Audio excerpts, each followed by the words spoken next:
여러분 안녕하십니까? 금요일 아침 뉴스투데이 경남 시작하겠습니다. 오늘의 주요 뉴스입니다. 21명의 사상자를 낸 안인득 방화 살인 사건 뒤 정신질 환자 관리 시스템 개선을 위한 노력이 진행되고 있지만 여전히 과제도 많습니다. 창원시가 정신질환 관리시설 설치를 고민하고 있습니다. 정부 차원의 예산 지원이 필요하다는 지적입니다. 경남 교육의 뜨거운 감자인 학생 인권조례 운명을 가를 도의회 임시회가 다음 주 시작되면서 관심이 집중되고 있습니다. 유흥음식업 중앙회 마산지부가 회원들에게 받은 세무 업무 대행 수수료를 빼돌리고 회원 정보도 유출한 것으로 드러났습니다.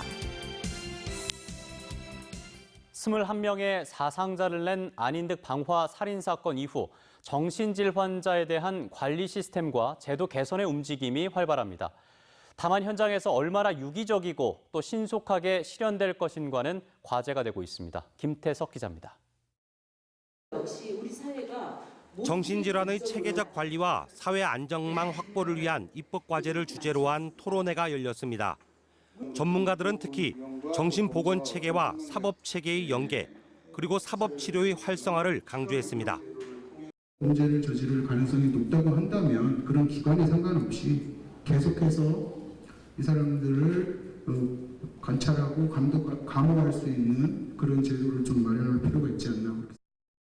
미국에서는 어느 주를 보시면 경찰을 대상으로 경찰의 위기개입팀에서 정신질환에 대한 지식, 그리고 정신질환자와의 대화 기술, 위기 대응 방법들을 교육을 제공하고 있습니다. 박대출 국회의원은 정신질환자 복지 서비스 지원에 관한 법률 개정안, 일명 정신질환자 흉기난동 재발 방지법을 대표 발의했습니다. 정신질환자 또는 의심자가 전문의 진단을 거부할 경우 의사의 방문 진단이 가능하도록 하고 주민 다수의 청원이 있을 때도 환자의 진단을 받을 수 있는 길을 열어주도록 하는 내용을 담았습니다. 진주시와 진주경찰서, 진주소방서는 정신질환자의 효율적 관리를 위한 업무 협약을 맺었습니다. 정신질환자의 관리를 위한 연계체제를 구축하고 상호정보 제공을 하며 비상 상황 시에 신속한 현장 조치를 하기 위해서입니다. 이달부터는 진주시 내 59곳에 비상벨 시스템을 운영하고 있습니다. 실제로 지난 1일에는 지병을 앓던 70대가 갑자기 쓰러진 것을 시민의 비상벨 호출로 신속한 응급 조치가 이루어져 목숨을 구한 사례도 있습니다. 한편 경상남도는 각 시군 정신건강복지센터에 관련 매뉴얼을 배포하고 도내 정신질환자 일제 조사에 들어갈 계획입니다. MBC 뉴스 김태석입니다. 경남의 정신질환 관리시설이 턱없이 부족하다는 소식, 얼마 전 뉴스를 통해 전해드렸습니다. 그래서 환자 수가 가장 많은 창원시가 관련 시설 설치를 고민하고 있는데 넘어야 할 산이 많습니다. 서창우 기자가 취재했습니다. 학창시절 부모의 이혼에 충격을 받아 조현병을 앓기 시작한 31살 A씨. 창원에 거주하던 A씨는 정신재활치료를 받기 위해 양산시로 이사까지 해야 했습니다. 창원이었는데 거기서 이제 장애인 복지관을 이용하다가 이쪽으로 오게 돼요. 경남엔 양산과 진주, 고성 등 4곳을 제외하곤 재활시설이 없기 때문입니다. 때문에 창원시는 지난 2월 정신질환자 관리 대책을 마련하고 시유지에 정신재활시설 설치를 검토하고 있습니다. 시유지 700제곱미터의 정신재활시설 건립을 구상하고 있지만 25억 원의 건립비와 연간 운영비 5억 원이 부담입니다. 모든 시설의 운영을 지역의료나 사회복지법인에 맡길 수 없는 만큼 지자체가 시설 건립에서 운영까지 하려면 정부 차원의 예산 지원이 필요합니다. 보건 예산 중에서 지금 정신보건 예산이 1.5%밖에 되지 않습니다. 그래서 5% 정도 높여서 최소한 5천억 정도 예산을 확보해서 여기에 지역 주민의 반대도 큰 걸림돌로 꼽힙니다. 인근 주민의 이제 의견 수렴 과정에서 재활 시설을 얼마나 이제 수용을 하느냐 이 부분이 지금 제일 저희가 이제 우려하는 부분이고. 정신질환을 앓고 있어도 재활 치료를 위해 다른 지자체를 방문해야 하는 주민들. 비용 부담의 지역사회 편견까지 정신질환자의 사회화는 아직 갈 길이 멀어 보입니다. MBC 뉴스 서창우입니다.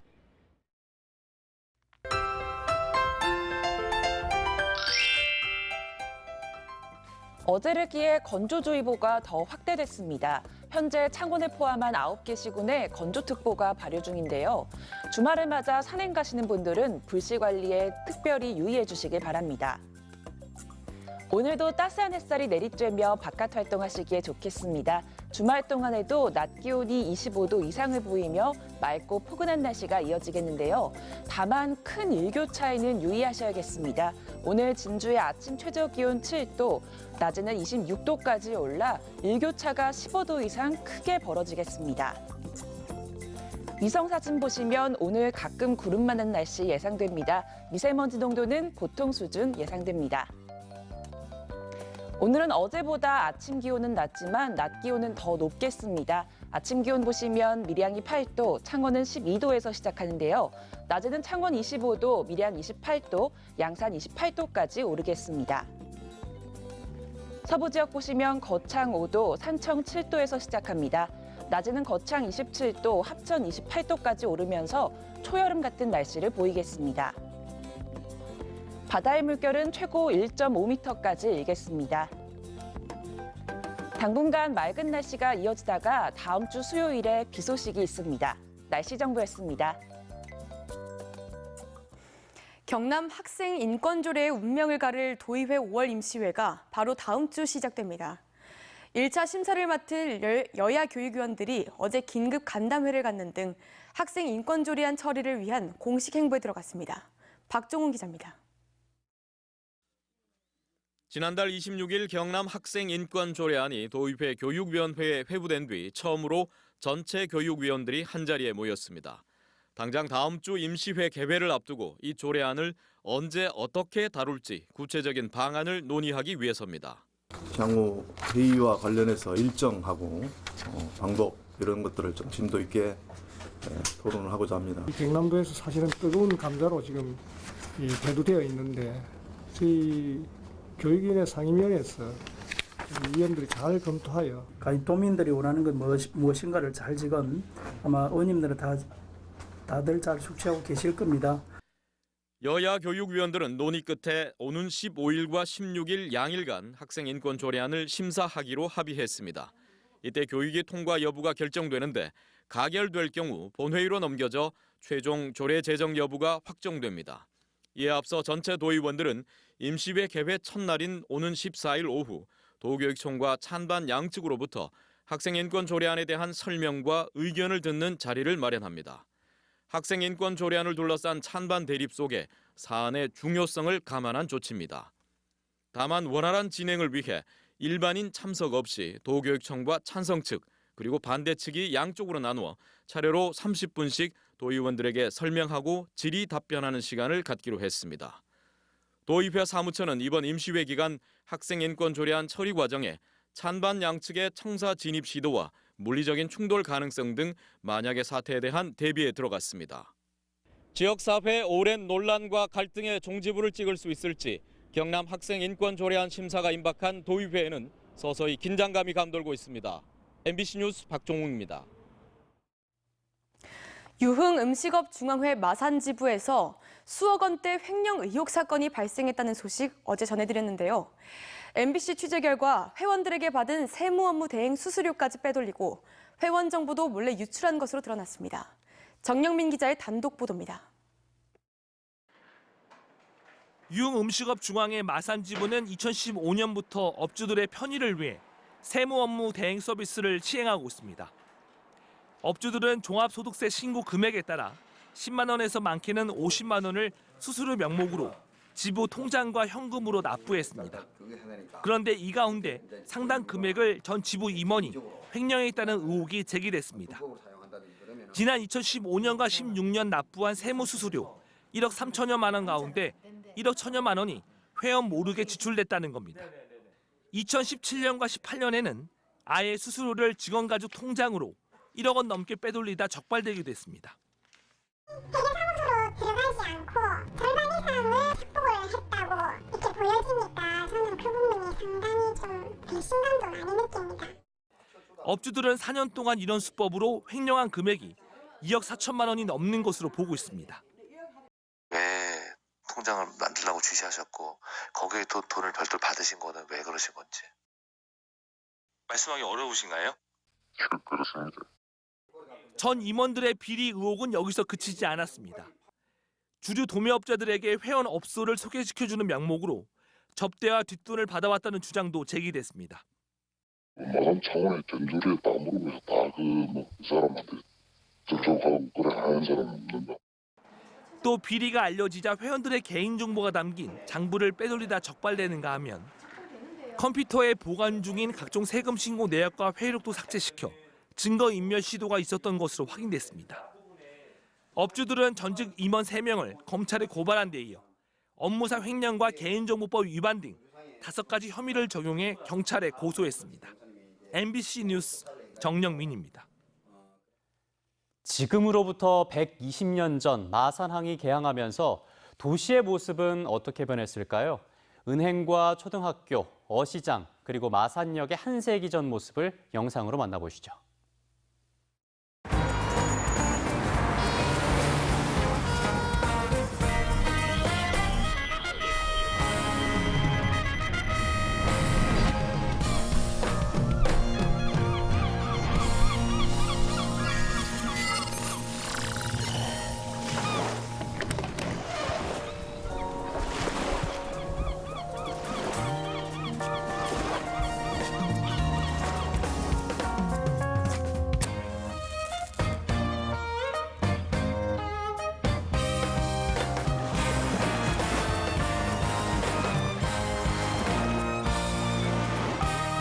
창원공단의 입주 업체 수가 1000개를 돌파할 전망입니다.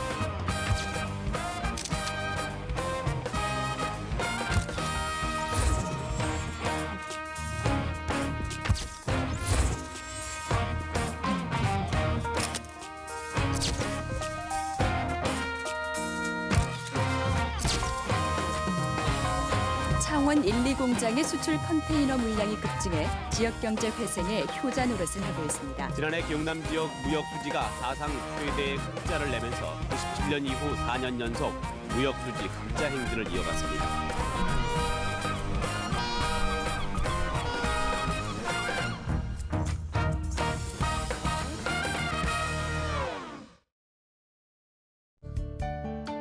내고장 소식입니다.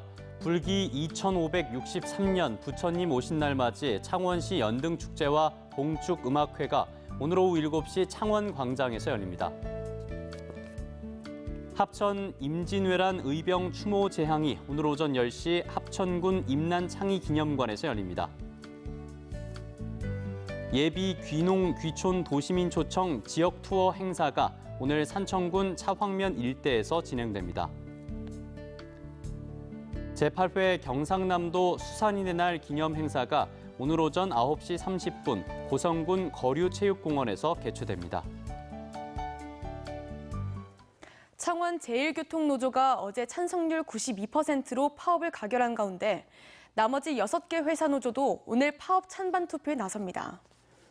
투표 결과 6개 버스 회사 노조가 파업을 가결하고 지방노동위원회 쟁의 조정에서 합의가 이뤄지지 않으면 오는 15일 오전 4시부터 전면 파업이 예상되고 있습니다. 진주 시내버스 표준 운송 원가의 재산정을 요구하며 이동통신 중개철탑에서 고공농성을 벌인 진주 삼성교통노조원 2명이 석방됐습니다. 창원지법 진주지청은 전파법과 집시법, 5개 광고물법 위반 등의 혐의로 경찰이 구속영장을 신청한 노조원 2명에 대해 증거인멸과 도주의 우려가 없다며 석방을 결정했습니다. 이들은 지난 3월 5일부터 최저임금이 보장되는 운송원가의 현실화 등을 요구하며 고공농성을 벌이다 53일 만에 철탑에서 내려왔습니다. 경상남도는 리멤버 합천 영상 테마파크 사업이 문화체육관광부 지역관광자원개발 시범사업에 선정돼 국비 100억 원을 확보했다고 밝혔습니다. 이에 따라 경상남도는 국비를 포함한 사업비 200억 원을 투입해 합천 영상 테마파크 세트장 실내 리모델링과 조선총독부 재건축, 체류형 관광지화를 위한 경관조명 사업 등을 추진해 영상 테마파크를 재활성화할 계획입니다. 창원시가 한 번 쓴 물을 재활용하는 중수도 시스템을 구축합니다. 이를 위해 2023년까지 200억 원을 투입해 10개 공공건물에 중수도 시설을 설치합니다. 중수도 시스템은 화장실이나 청소용으로 쓴 오수를 모아 정화한 뒤 청소용이나 화장실용으로 다시 사용하는 물 순환 방식입니다. 창원시와 마산 아구데이 위원회가 마련하는 제10회 아구데이 축제가 마산 하포구 오동동 문화광장에서 열렸습니다. 아구데이 축제는 축제 한마당과 아구 먹거리 시식회, 아구 가요제 등이 열렸고 시민과 관광객들이 마산의 전통 음식을 맛보는 시간을 가졌습니다. 최근 합천군청 관부 공무원이 뇌물수수 혐의로 구속되고 합천군의 수의 계약을 둘러싼 의혹이 제기되자 합천군의회가 행정 의혹을 조속히 해결하라는 촉구문을 채택했습니다. 군의회는 촉구문을 통해 최근 제기된 의혹들의 조속한 사실규명과 대책 마련, 공사 물품 계약의 이권 개입 방지 방안 마련, 행정조직의 조속한 재정비를 합천군에 요구했습니다. 대형 할인 유통업체인 코스트코가 내년 8월 개장을 목표로 행정 절차를 밟고 있는 가운데 교통영향평가가 졸속으로 진행되고 있다는 지적이 나왔습니다. 김해 부산 강서 생활용품 유통사업조합은 코스트코가 입점하면 이 일대 교통 대란이 예상되는데 김해시는 850대의 주차면을 요구하며 코스트코 입점에 명분을 쌓아주고 있다고 말했고 최소 8,000대 이상의 주차장을 확보하고 주촌 진입로를 사방으로 설치하라고 요구했습니다.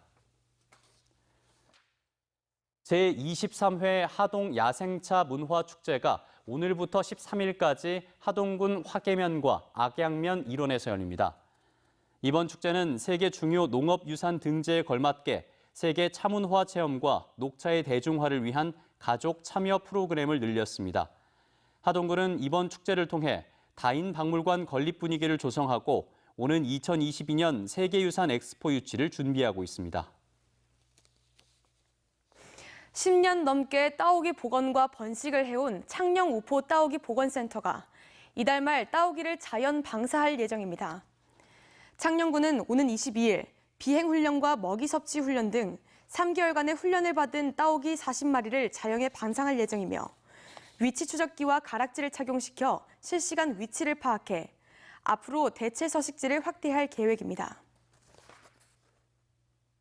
경남교육청이 스승의 날을 맞아 이달 말까지 스승 존중 업무 혁신 공모전을 실시합니다. 선생님의 더 행복한 5월, 다 행복한 교육을 주제로 진행하는 이번 행사는 교직원과 학생, 학부모라면 누구나 참여 가능하며 UCC 동영상과 포토제닉, 학교 업무 혁신 아이디어 등에 공모할 수 있습니다. 공공건축물의 품질을 높여 도시 경쟁력을 강화하기 위해 김해시가 내년부터 공공건축가 제도를 단계적으로 시행합니다. 김해시는 공공공간 사업의 방향이 일관되게 진행될 수 있도록 내년부터 5명에서 10명 정도의 공공건축가를 운영하고 올 하반기부터는 공공건축가 운영팀을 신설해 마스터플랜 수립과 공공건축가 운영을 맡기기로 했습니다. 진주시가 시내버스 32대 공공 와이파이를 설치해 이달부터 본격적인 서비스를 시작했습니다. 공공 와이파이가 설치된 시내버스는 진주의 시내버스 3사가 운행하는 120번, 130번, 280번, 290번, 350번 일부 버스입니다.